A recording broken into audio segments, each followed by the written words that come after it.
नमस्कार दोस्तों।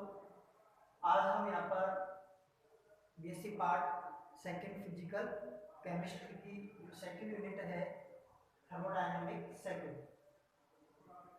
को प्रारंभ कर रहे हैं। यूनिट नंबर सेकंड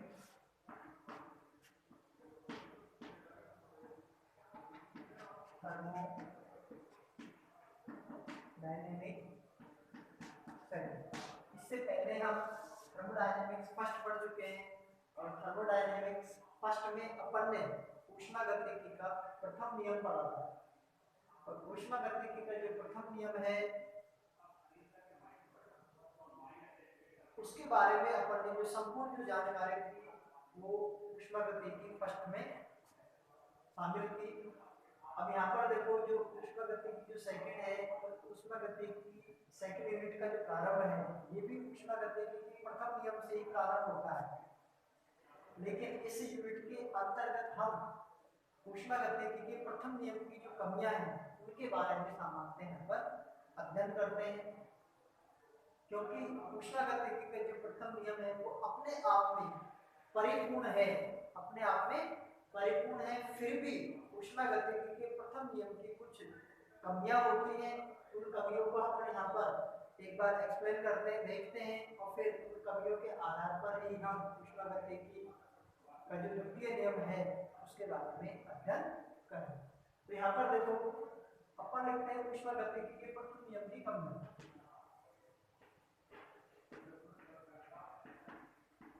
ऊष्मागतिकी के प्रथम नियम की कमियां। ऊष्मागतिकी के प्रथम नियम की कमियां।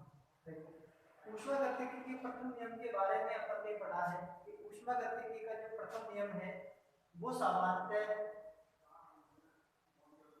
तंत्र के द्वारा अवशोषित ऊष्मा और किए गए कार्य के मध्य संबंध व्यक्त करता है। तंत्र के द्वारा अवशोषित ऊष्मा और किए गए कार्य के मध्य संबंध स्थापित करता है। लेकिन यह नियम ये भी बताता है कि ऊष्मा का प्रवाह किस दिशा में होता है। ऊष्मा का प्रवाह जो होता है वो किस दिशा में होता है। ऊष्मा के प्रवाह की दिशा को ऊष्मागतिकी का प्रथम नियम नहीं बताता। पहली कमी तो ये होगी। दूसरी कमी इसकी ये है कि ऊष्मागतिकी के प्रथम नियम के अनुसार किसी विलगित तंत्र की पूर्ण ऊर्जा जो होती है वो स्थिर होती है। किसी विलगित तंत्र की पूर्ण ऊर्जा या ऊष्मा जो होती है वो स्थिर होती है। लेकिन प्रथम नियम इस बात पर कोई प्रकाश नहीं डालता है कि जो अवस्था परिवर्तन होता है वह स्वतः होगा या नहीं होगा। यानी अवस्था परिवर्तन के संपन्न होने पे और न होने पर ऊष्मागतिकी का प्रथम नियम किसी प्रकार की कोई व्याख्या नहीं करता है। उसके बाद में अपन देखते हैं कि ऊष्मागतिकी का जो प्रथम नियम है उसकी एक कमी यहाँ पर ये भी रहती है कि ऊष्मागतिकी के प्रथम नियम के अनुसार ऊर्जा जो होती है वो तुल्य मात्रा की दूसरे प्रकार की ऊर्जा में परिवर्तित हो जाती है। लेकिन इस नियम के द्वारा हम ये नहीं बता पाते हैं कि ऊष्मा को बिना अनियंत्र परिवर्तन किए तुल्य मात्रा के कार्य में परिवर्तित करना संभव नहीं है। यानी जब तक हम ऊष्मा को किसी अन्य रूप में परिवर्तित नहीं करेंगे तो उस ऊष्मा के तुल्य मात्रा के बराबर हम कार्य को प्राप्त नहीं कर सकते।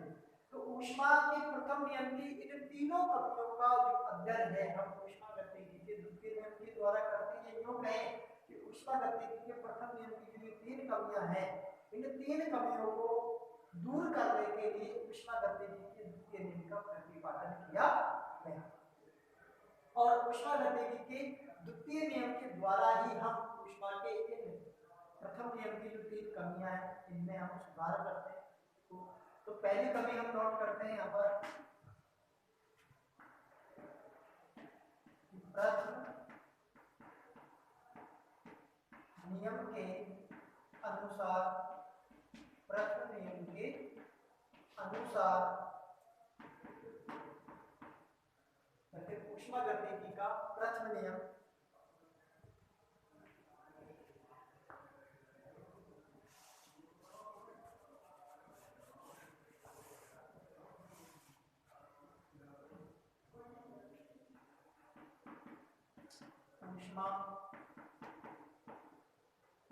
ऊष्मागतिकी का प्रथम नियम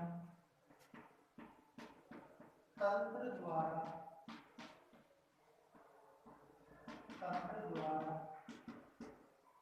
अवशोषित ऊष्मा एवं तंत्र द्वारा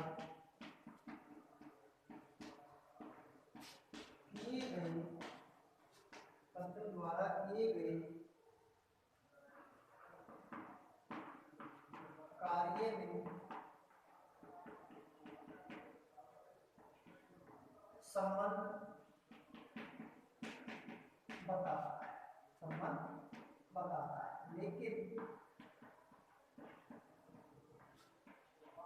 यह नियम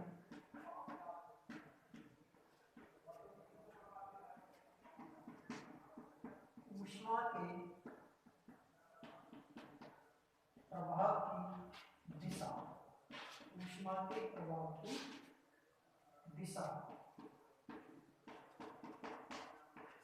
के बारे में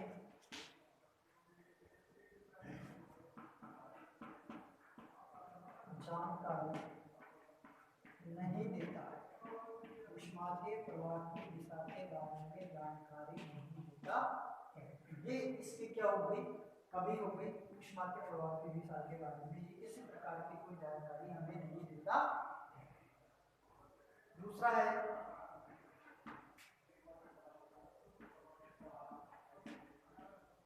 प्रथम नियम के अनुसार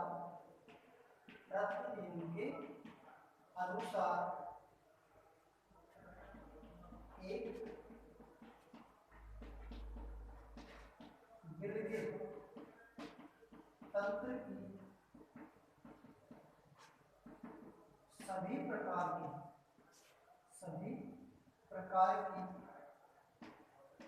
ऊर्जाएं स्थिर होती हैं। एक विलगित तंत्र की सभी प्रकार की ऊर्जाएं क्या होती है, ऊर्जाएं स्थिर होती हैं। लेकिन प्रथम नियम के अनुसार एक विलगित तंत्र की अवस्था परिवर्तन के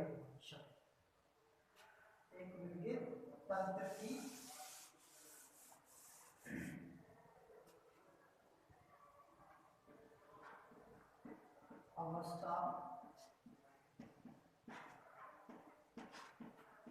परिवर्तन के दौरान ऊर्जा स्थिर होती है। अवस्था परिवर्तन के दौरान ऊर्जा क्या होती है, स्थिर होती है। लेकिन अवस्था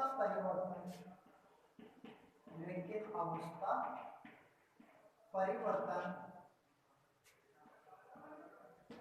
स्वतः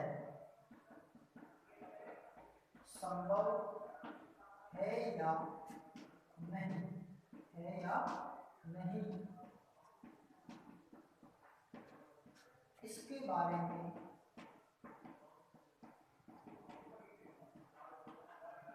प्रथम नियम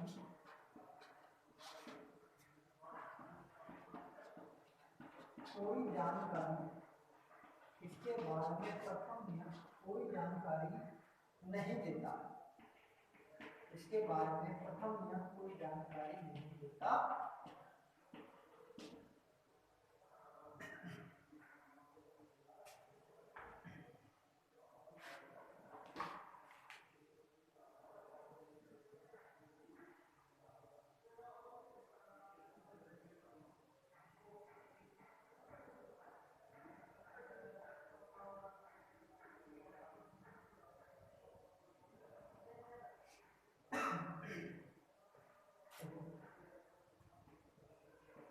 तीसरी जो कमी है वो ये रही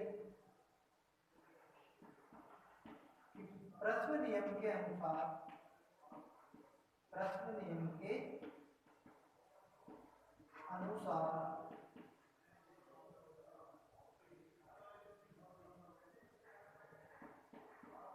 एक प्रकार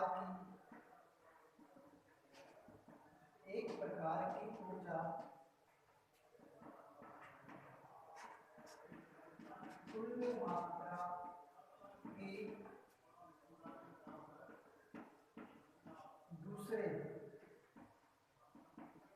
प्रकार की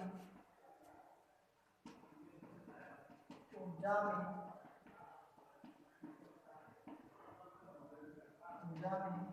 परिवर्तित हो जाती है।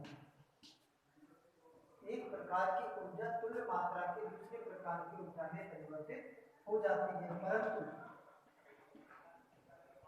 परंतु यह नियम इस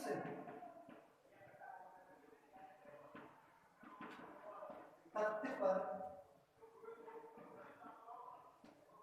फोकस नहीं देता है कि ऊष्मा को अन्यत्र परिवर्तित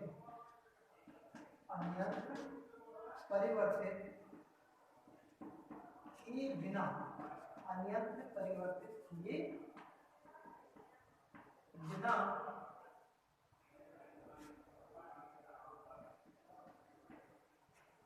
तुल्य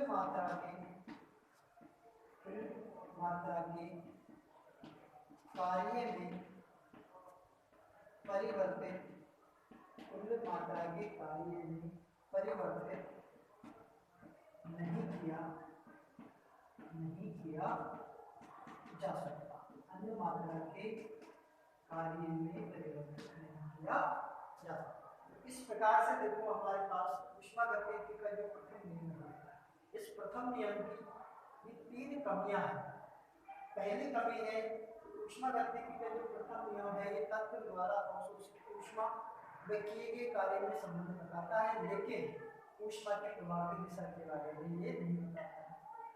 दूसरी कमी ये रह गई कि विद्युतीय तंत्र अवस्था परिवर्तन के दौरान एक विद्युतीय तंत्र की अवस्था परिवर्तन के दौरान सभी प्रकार की जो ऊर्जाएं होती है वो क्या रहती है, स्थिर रहती है, लेकिन अवस्था परिवर्तन स्वतः संभव है या नहीं, इसके बारे में हमें ऊष्मागतिकी का प्रथम नियम की जानकारी नहीं होता। तीसरी कमी यहाँ पर यह रह गई कि प्रथम नियम के अनुसार एक प्रकार की ऊर्जा तुल्य मात्रा के दूसरे प्रकार की ऊर्जा में परिवर्तित हो जाती है। इस चीज को तो ऊष्मागतिकी का प्रथम नियम बताता है, परंतु यह नियम इस तथ्य पर फोकस नहीं देता है कि ऊष्मा को अन्यत्र परिवर्तित किए बिना, यानी ऊष्मा को दूसरे रूप में परिवर्तित किए बिना तुल्य मात्रा के कार्य में परिवर्तित नहीं किया जा सकता या परिवर्तित करना संभव नहीं है। तो ये इस प्रकार से हमारे पास ऊष्मागतिकी के नियम की तीन कमियां सामने आती है।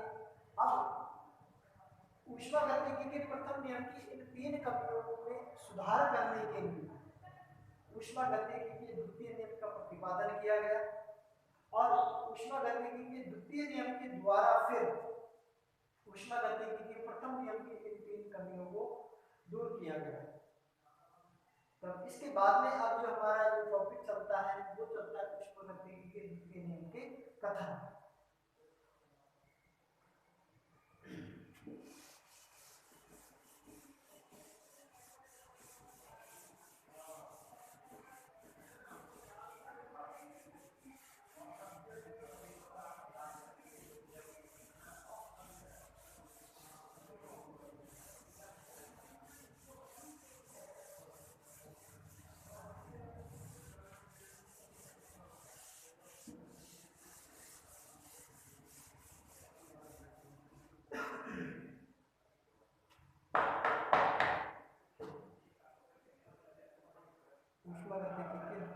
के कथन।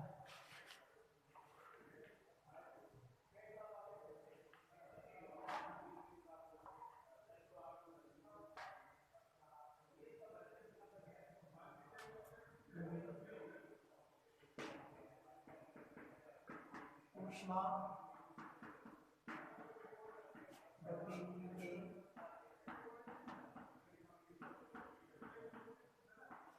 द्वितीय नियम के कथन। और जो ऊष्मागतिकी के जो द्वितीय नियम के कथन है उसमें हम सबसे पहले कथन पढ़ते हैं केल्विन के अनुसार। केल्विन के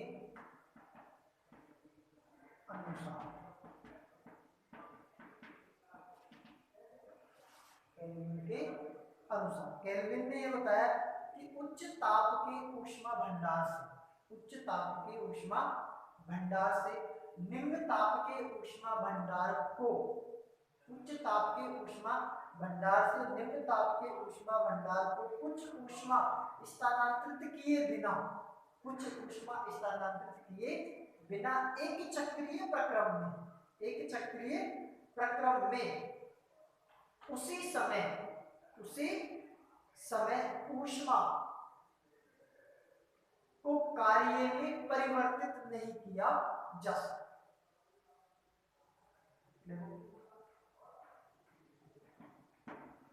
उच्च ताप के ऊष्मा भंडार से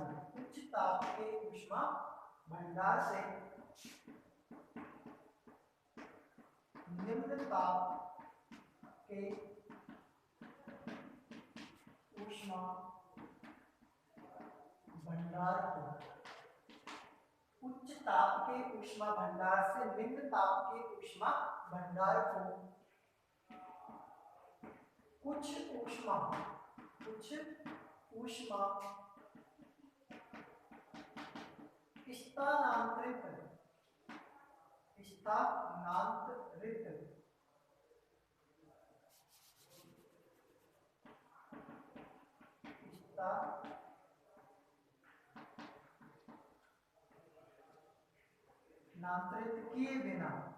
स्थानांतरित किए बिना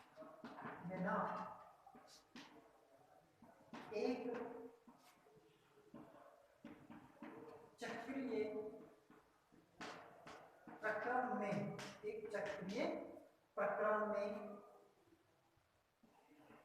में उसी समय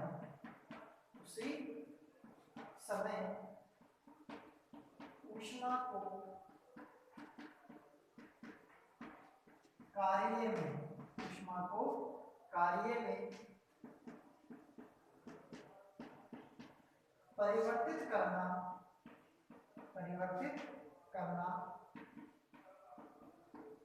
संभव नहीं।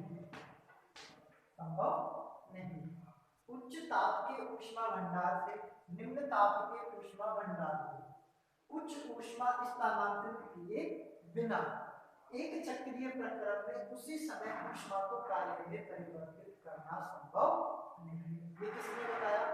केल्विन। केल्विन के बाद में दूसरा कथन है हमारे पास क्लासियस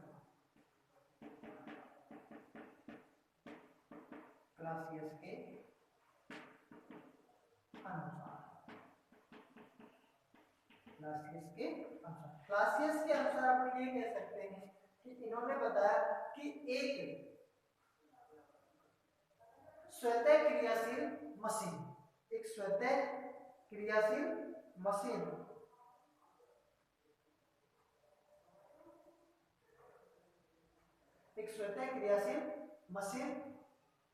जिसे किसी अन्य बाह्य स्रोत की सहायता प्राप्त न हो। एक स्वतः क्रियाशील मशीन जिसे किसी अन्य बाह्य स्रोत की सहायता प्राप्त न हो, उससे निम्न ताप वाली वस्तु से ऊष्मा लेकर अपेक्षाकृत गर्म वस्तु को ऊष्मा प्रदान करना संभव नहीं है। प्रदान करना संभव नहीं है। तो यहाँ पर आप लिख सकते हो, देखो इनके अनुसार किसी स्वतः क्रियाशील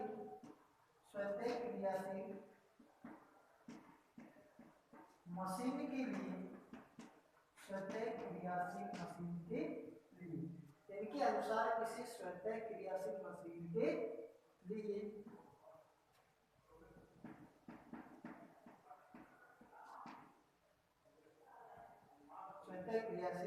के लिए जिसे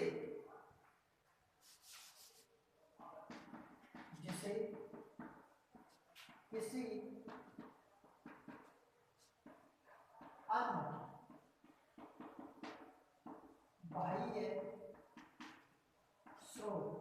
अन्य बाह्य स्रोत की सहायता प्राप्त न हो, जिसे किसी अन्य बाह्य स्रोत की सहायता प्राप्त न हो, निम्न ताप वाली वस्तु से ऊष्मा को गर्म वस्तु में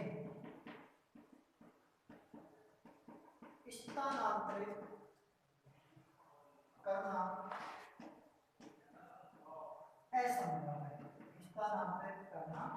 असंभव है। इसमें अपन यहाँ पर एक नोट लिख सकते हैं कि जो रेफ्रिजरेटर है, रेफ्रिजरेटर जो होता है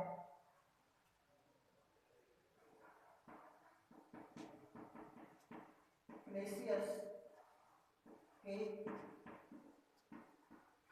इसी कथन पर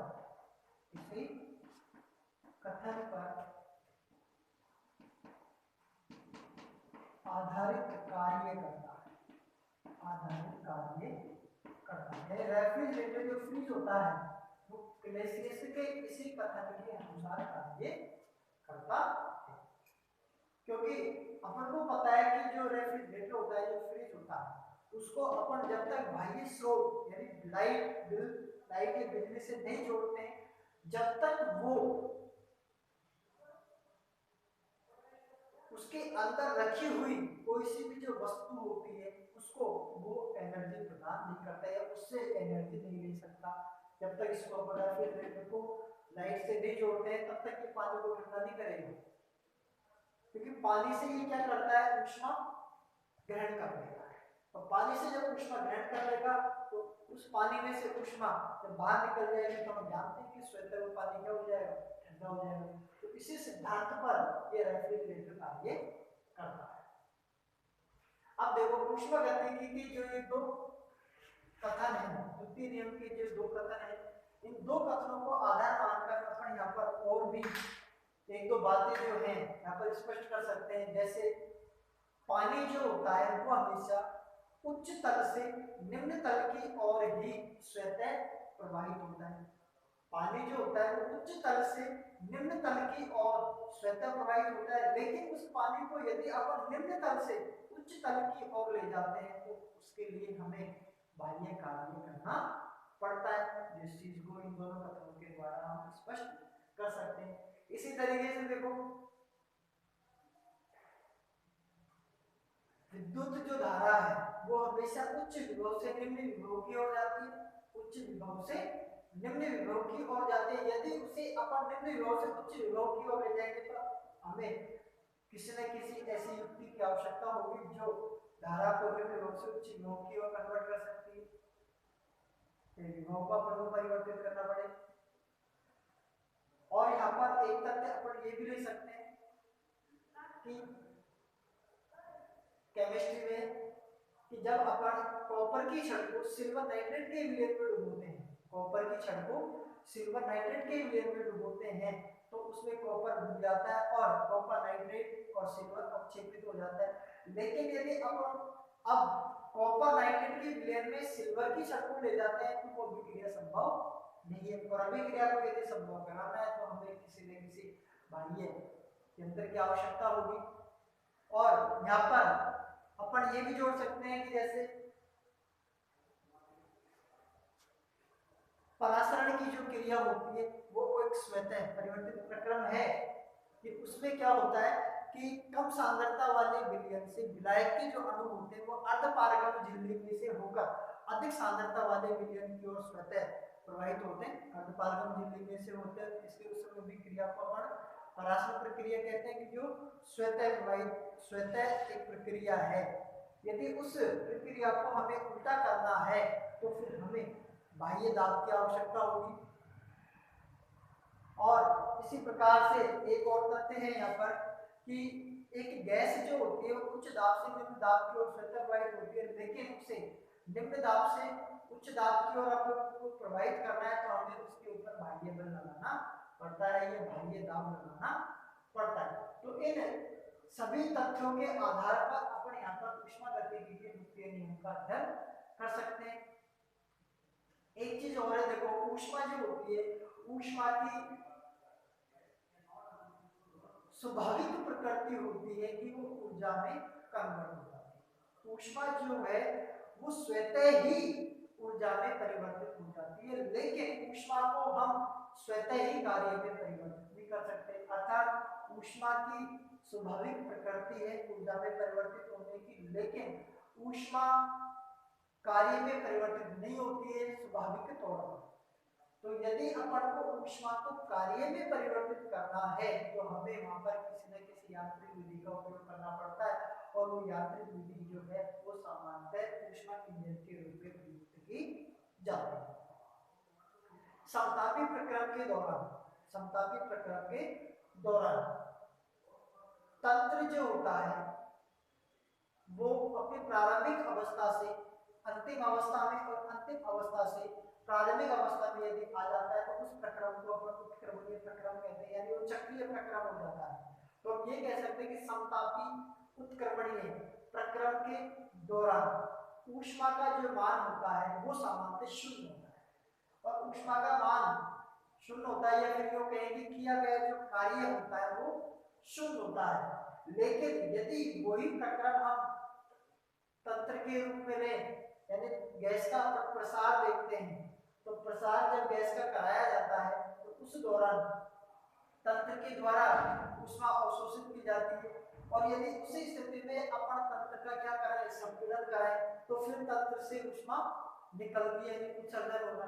तो उत्सर्जित जो ऊष्मा होती है वो अवशोषित ऊष्मा से हमेशा कम प्राप्त होती है। उसका कारण अपन ये मानते हैं कि ऊष्मा का जो कुछ अंश है वो सामान्यतः अणुओं की गतिज ऊर्जा को नियंत्रित करने में या अणुओं की अनियमित गति को नियंत्रित करने में खर्च हो जाता है, इसलिए हमें ऊर्जा जो कार्य जो प्राप्त होता है वो कम प्राप्त होता है। ठीक है, तो इसके बारे में जो हम अध्ययन है वो हम अगले वीडियो में करते हैं। जब तक के लिए आप लोग इस थ्योरेटिकल जो मैटर है उसको पढ़िए, क्योंकि थ्योरेटिकल जो मैटर है वो दिमाग को बोरियत दे देता है और समझने में भी इसको कठिनाई रहती है। इससे आगे का जो मैटर है वो हम नेक्स्ट वीडियो में अपलोड करेंगे। तब तक के लिए आप लोग